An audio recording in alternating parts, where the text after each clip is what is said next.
I started thinking that my village grandmother was more intelligent than my Harvard professors and my UNESCO colleagues. Action. The system is not broken, it's doing what it was designed to do.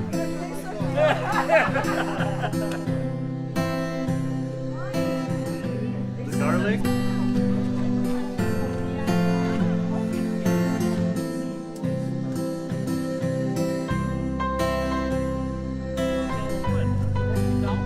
Jadu Kichapi for your partner.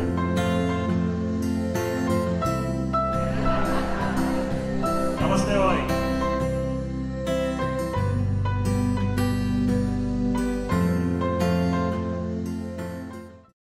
Namaste oi. Namaste oi. Namaste oi, Zuzu. Namaste oi, Manish. Such a pleasure to have you here. Yeah. In this kitchen. In this At beautiful Sasso's Inn. kitchen. Yeah, do you like it? Yeah, I've been enjoying cooking so much here. It's really beautiful place. Did you imagine in your life that one day you are coming to Brazil to be in a kitchen, teaching people how to change their lives cooking? No, I never imagined that. I never imagined it. So it's great fun. It's been really great to share food, learn about different Brazilian recipes, particularly all these nuts, baru nuts, and farofa, and fruits to use. And so I've been enjoying doing some fusion. Well, how it started? One day, suddenly you are in the world, live your life, but then suddenly comes something in your life that make it as a turning point. What was that? Turning point in my life, I think, well, there are many turning points, but one, the big turning points came when I started connecting the dots, different experiences, and trying to see what was going on and how this larger system is working. I really felt that, I tried for many years to try to fix it, improve it, try to make it better, the system, but then I started understanding, after being in several different places of power in the world, that the system actually can't be fixed. And the turning point was really strong. I had a very deep sense of disillusionment and despair. Like, what's going on in the world? The people we thought are going to fix it don't really want to fix it, and the system is actually moving on its own in the wrong direction. And we need to really, even the people who are winning in that system are not happy with it really. So we really need a whole different way of seeing and doing things. Manish, ele estudou nas melhores universidades dos Estados Unidos, trabalhou em organizações, instituições financeiras, em agências da ONU, como Unicef, e um belo dia ele resolveu que nada disso bastava e ele resolveu voltar para a sua vila, para a vila da sua avó na Índia. E eu quero saber dele agora como é que foi isso. What happened that you decided to come back to India, to your village, and to learn with your grandma? So I started thinking that my village grandmother was more intelligent than my Harvard professors and my UNESCO colleagues, that she had a different way of being connected to the land, being connected to build community, to being connected to spirits, to just a different way of seeing the things. And so the logic of the global system, I just could not see. It was about money, money, money. And my grandmother had a very different perspective on life. She knew really, I think, the secret to happiness, really. So I was really looking for what's, personally, what is the meaning of my life, what's the way out and way forward, and also how do we get out of this larger mess that we're in. So I thought my grandmother had some seeds which would be very important for me to understand and to engage with and to co-create with. So that's my one. A lot of people has a lot of difficulties to decide to change their life. They talk a lot, they feel a lot, they feel bad about things that they are doing, but they don't take the decision. They are afraid of change things, né? What do you want to say to these people that are always afraid and never take the decision really to move and to go for something very new? Yeah, I mean, I would say just jump, walk out. The fear is only in our minds, and when we start actually coming out of it and connecting with other people and trusting in life, all kinds of amazing things start to happen. This has been my own experience like that. And could never imagine I would end up in Brazil in the kitchen cooking. So many different adventures, meeting indigenous leaders in Brazil, visiting amazing leaders in favelas here. So when you start to trust in life and you trust that, listen to your heart's calling. I mean, I always say this life we have is so precious. It really pains me, saddens me when I see people just wasting their lives, not happy with what they're doing. So take a risk. Life will create all kinds of interesting things. Some might be, all kinds of gifts will come. Some will be beautiful, some will be really challenging, but your life will be much more exciting and amazing and worthwhile. You'll find it meaningful. I think that's the biggest thing is if we are doing all these things and we're not finding it meaningful, then what's the point? So better to take a risk. And one of your main questions is related to education, to reimagine education. You are really doing this. Yeah, you have your daughter, you have schools that you are new kind of schools that you are creating. Can you talk a little bit about this unlearning process, what it means, and what you are learning with this unlearning process? Yeah. So I think one of the most important things right now for people who are working in education, interested in social change, interested in spirituality even, sustainability, is the idea of unlearning. So many of our mental models, our frames of reference, our assumptions, our beliefs have been conditioned in a certain frame of mind. And I think right now we need a lot of effort to kind of decondition ourselves, to free our minds, to open up new possibilities. It's like maybe it's like if you have a river that has been dammed.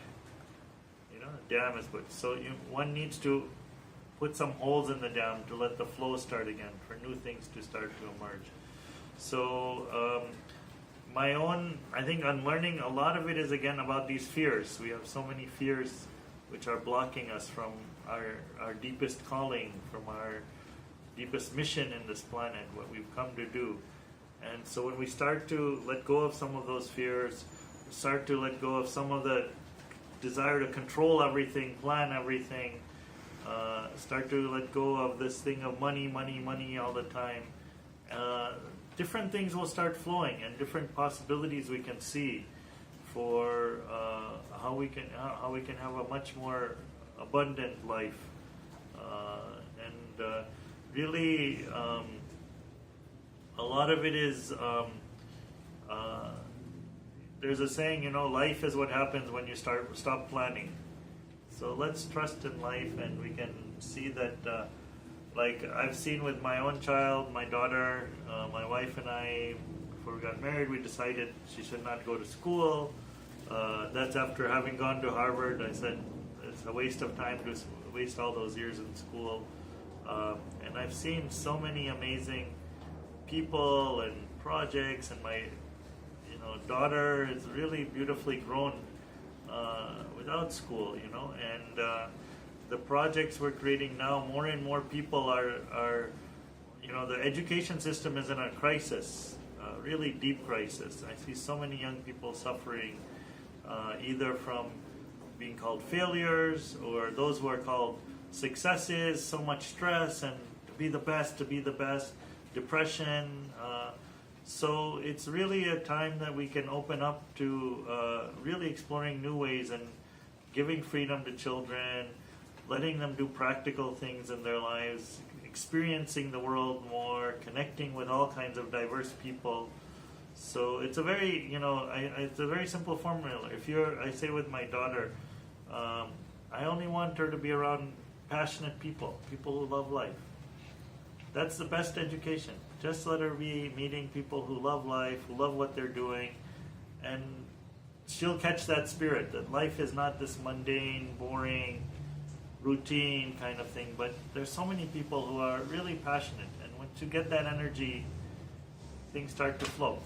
But in the beginning, like for start to learn how to write and to read, how it works, for example, is repeat at home, how is that? Just this part because I'm curious about it. So first thing is this is one of the things I had to unlearn, right? So learning is not linear. You don't have to do reading and writing first before you can learn other things. So some people might like to do reading and writing. My daughter wasn't interested in it. So we encouraged her, do all the things. She was interested in animals, she was interested in art, she was interested in makeup, she was interested in music. So we said, you start doing all of those things. And out of those interests, an interest will come. Oh, I want to read this. I want to know what this says. And it's very natural then process. And so my daughter actually was not interested really. She was doing so many things, and she was able to do them. Like she could run a computer, make film, without really reading very well. She had figured out how to do it all. But then when she was like 12 years old, my mother started getting really worried. She's not reading enough, this and that. So then I made a deal with my daughter, like, okay, every day, 15 minutes a day. That's all you need, 15 minutes of concentration a day. And in 3 months, she was reading very well. And so we're spending all this time on reading and writing, but it's a very simple thing. And when the children are excited about it, because they can see, now I'm going to use it for this. I want to read this book about art, actually, because I'm really interested in it. Or I want to read this cookbook because I'm really interested in getting a new recipe. The motivation comes from within. So our whole game that we're trying to play, up until now, school has been working with external motivation, reward and punishment. You do this, you get this reward. You don't do this, you get beaten and punished or humiliated. So we're saying, no, the whole game of learning is actually about intrinsic motivation. So when you find things you're excited about, the learning process happens. You don't need then a teacher even telling you, do this, because it's so contagious and so powerful that kids are learning it. And the same thing with us as an adult. It's the same thing. When we get excited, we're like, I need this, I want to get this. You start talking to your friends and you learn. There's so many things like that in life we can learn. Okay, after to create this kind of open school, open seats of learning, you also is a co-founder of one university, Sociedade University. Yeah. And you are dealing with this question of diploma that you treat as a disease. Yes. Can you talk a little bit about this disease of the and what's society? the cure? Yeah. So I think the diploma has done two things. One, it has created this artificial kind of hierarchy in society. So we think that the people who have diplomas are very knowledgeable, and the people who don't have diplomas are very stupid. And my grandmother, who never went to school, didn't have any diploma. I realized this piece of paper doesn't measure who you are as a human being, or what you know, or what you've experienced. And so much talent in Brazil, in India, all over the world is being lost because we're like, oh, you need this diploma. But people are quite creative. They're very committed. They're very serious about learning and doing things. But they may not have degrees. But that's huge amount of talented people we have in our country. So we want to unleash that talent because all the time they're saying, oh, you don't have a degree, you can't do something. But we're like, no, it doesn't matter. You can do. Start. And then what we wanted to do was say the way to cure this is we started talking to companies and NGOs, and we found out, wow, the CEOs are not even happy with the guys coming from the university because those guys are coming, they do talking, and they don't know how to do things practically.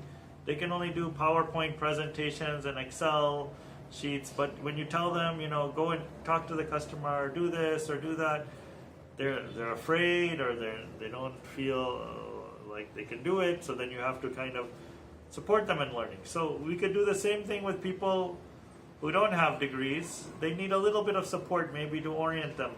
So we have now more than 900 companies and NGOs which have agreed that they'll hire people without any degrees, diploma. They'll give them a chance and to prove themselves. So they give them 3 months or 6 months. They can go, they can start working, they can learn, and they can show that they can do the work probably better than most people who are doing jobs, because they really want to do that work.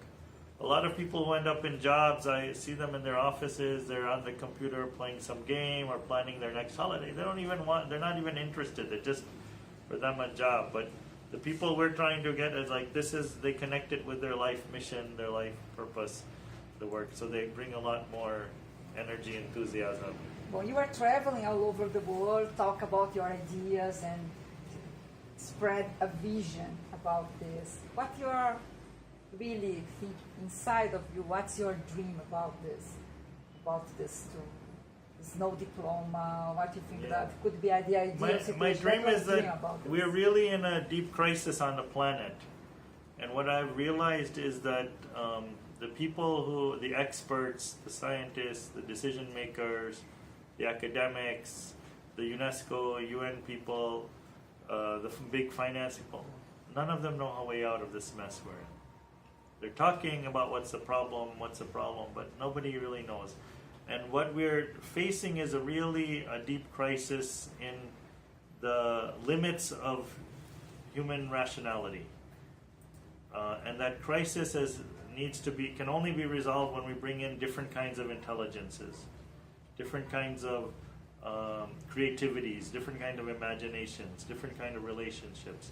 And so we're saying that there has to be a redefinition. We used to think of the intellectual as the guy who's reading the book and he writes a paper or an article like this. And it's all very heady. But what I'm visioning is that the new intellectuals, the idea of intelligence and intellectualism will be something where we all start drawing from the wisdom of our bodies. It'll be embodied. It'll also draw from the rich power of each place. So we call that emplaced. Coming from the places, the nature, the communities that we're in are all alive, and they have so much wisdom and creativity to contribute. So we should draw from that. It should be inspirited. We draw from spirit, the energy of spirit, intuition. So we need a whole different kind of thinking, feeling process if we want to solve the planets on the problems on the planet. If we want to solve those, we cannot have our ethics run by Excel spreadsheets. It has to be something much more deeper and profound. So the idea of what we're trying to do is unleash that intelligence is there. It's in communities. It's in favelas. It's in the place in the forests. It's in the people, fisher people. It's all over there, that intelligence which I'm talking about. But that we need to reactivate that intelligence. And so that's the larger mission. And without that intelligence, we're finished as humanity. So we need to really open up those different modes, which Gandhi talked about. We need to have an education that activates our head, our hearts, our hands, and our sense of home. So that's what we want to create.